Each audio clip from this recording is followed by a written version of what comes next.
Hi viewers, welcome to our channel. ఈ వీడియోలో మనం మెయిన్ గా మాట్లాడబోయే విషయం ఏంటంటే బాలకృష్ణ ఇంటికి ఫైనల్ గా చూసుకుంటే హైడ్రా వచ్చింది.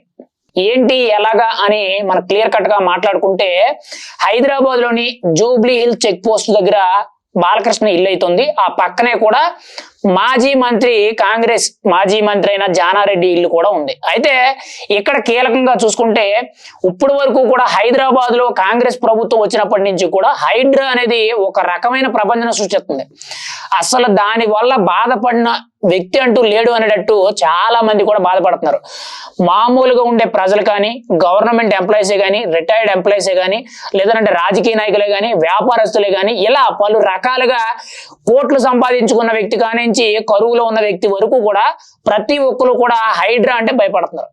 ఎందుకనంటే చాలా మంది వరకు కూడా హైదరాబాద్ లో స్థలం కొనుక్కోవాలి, హైదరాబాద్ లో ఇల్లు కట్టుకోవాలి అనుకునేది ఎప్పటి నుంచో కూడా ఒక చిరకాల వాంఛలాగా ఉంటది. అయితే ఇక్కడ కీలకంగా చూసుకుంటే గతంలో హైడ్రా రావడం వల్ల హైదరాబాద్ లో పూర్తిగా చూసుకుంటే రియల్ ఎస్టేట్ రంగం అనేది పూర్తిగా పతనం అయిపోయింది. ఇంకా రియల్ ఎస్టేట్ రంగం అనేది ఎదగదు అనే నేపథ్యానికి తీసుకొచ్చారు.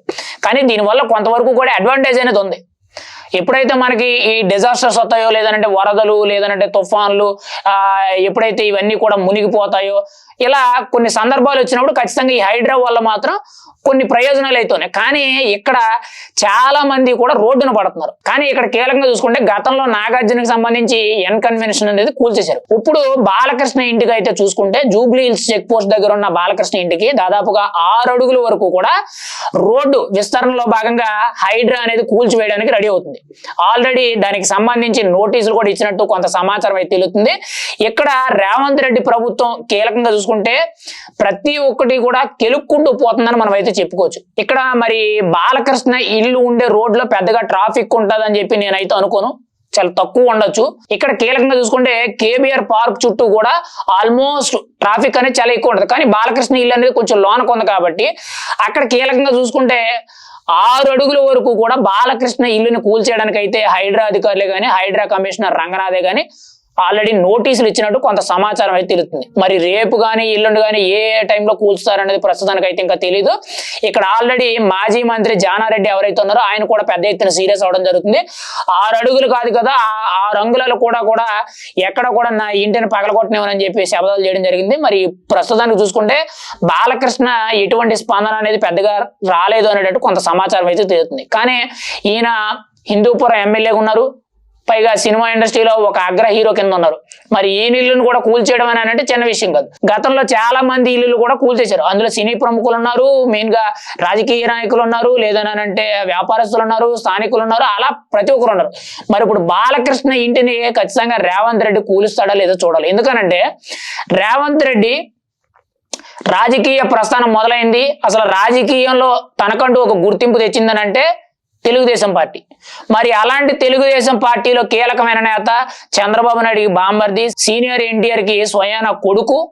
మరి అలాంటి నేత ఇల్లు పడగొట్టడం అనేది కొంత కీలక అంశం. కానీ ఇక్కడ రేవంత్ రెడ్డి వెర్షన్ లో చూసుకుంటే సొంత పార్టీ నేతలు గతంలో కాంగ్రెస్ పార్టీకి సంబంధించిన ఈవెన్ రేవంత్ రెడ్డి స్నేహితుల ఇల్లు, రేవంత్ రెడ్డి బ్రదర్ వాళ్ళ ఇల్లు కూడా పగలగొట్టడం జరిగింది. మరి ఆ నేపథ్యంలో చూసుకుంటే ఖచ్చితంగా రేవంత్ రెడ్డి బాలకృష్ణ ఇంటిని 99% పగలగొట్టే ఛాన్సే ఉంటుంది. మరి ఏం జరుగుద్దనే చూడాలి. ఏదేమైనా సరే రేవంత్ రెడ్డి ప్రభుత్వం మాత్రం చాలా కెలుక్కుంటూ పోతుంది. మరి ఇదే ధోరణిలో ఎదరికెళ్తే మాత్రం ఇప్పటికే కూడా హైడ్రా బాధితులు అనే వాళ్ళు చాలా పెద్ద ఎత్తున ఎక్కువైపోయారు. ఇటు మూసీ నది ప్రక్షాళన బాధితులు ఎవరైతే ఉన్నారో వీళ్ళు కూడా చాలా పెద్ద ఎత్తున అయిపోయారు. ఇంకా రాబోయే రోజుల్లో ఏదైతే ఇప్పటికే కూడా 6 గ్యారంటీ హామీలు అని చెప్పారు, అందులో 1, 2 తప్పితే ఎక్కడ కూడా లేదు. కానీ సంవత్సరం పూర్తయిపోయింది.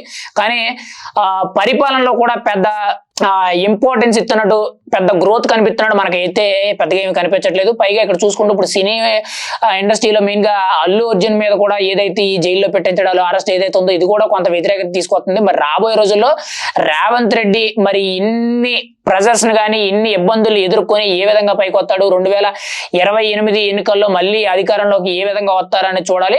కానీ ఆయన ముక్కుసూటిగా వెళ్ళడం అనేది కొంతవరకు కూడా కరెక్ట్ అని చెప్పుకోవచ్చు. కొన్ని సందర్భాల్లో అది మంచిదే. కానీ అలా అని చెప్పి చాలా మందిని కూడా బాధ పెట్టే విధంగా వెళ్ళడం అనేది కూడా కొంత దారుణం అని మనం అయితే చెప్పుకోవచ్చు. ఎందుకంటే హైడ్రా విషయంలో మాత్రం చాలా బాధ అని చెప్పుకోవాలి. ఎందుకంటే హైడ్రా అనేది చిన్న విషయం కాదు. హైడ్రా అనేది చాలా చిన్న విషయం కాదు. ఎందుకనంటే ఎప్పటి నుంచో కూడా ఎక్కడి నుంచో వచ్చి హైదరాబాద్ లో నివసించో లేదంటే హైదరాబాద్ లోనే పుట్టి పెరుగు రూపాయి కూడబెట్టుకొని కోట్లు సంపాదించుకొని ఆ కోట్లు సంపాదించిన కళతో ఒక మంచి ఏరియాలో ఒక మంచి ఇల్లు కట్టుకోవడం, ఆ కట్టుకున్న ఇల్లుని ధ్వంసం చేయడం అనేది చిన్న విషయం కాదు. మరి అలాంటి సందర్భంలో ఇక్కడ బాలకృష్ణ కూడా కింద నుండి ఎదిగిన వ్యక్తి. ఏదో తండ్రి పేరు ఉపయోగించుకున్నారు తప్పితే సినిమాల్లో కష్టపడి ఈ స్థాయికి వచ్చాడు తప్పితే బాలకృష్ణ అడ్డంగా ఎదిగలేదు. ఇక్కడ కీలకంగా చూసుకుంటే మరి బాలకృష్ణ ఇల్లు 6 అడుగుల వరకు పగల కొడతానంటే ప్రహరీ కూడా దాటుకుని దాదాపు ఇంటి కాంపౌండ్ లోపల వరకు వెళ్ళిపోతుంది. మరి బాలకృష్ణ దీని మీద ఏ విధంగా స్పందిస్తాడు, రేవంత్ రెడ్డి ఖచ్చితంగా దీన్ని అవాయిడ్ చేస్తారా లేదనంటే పగల కొడతారని చూడాలి.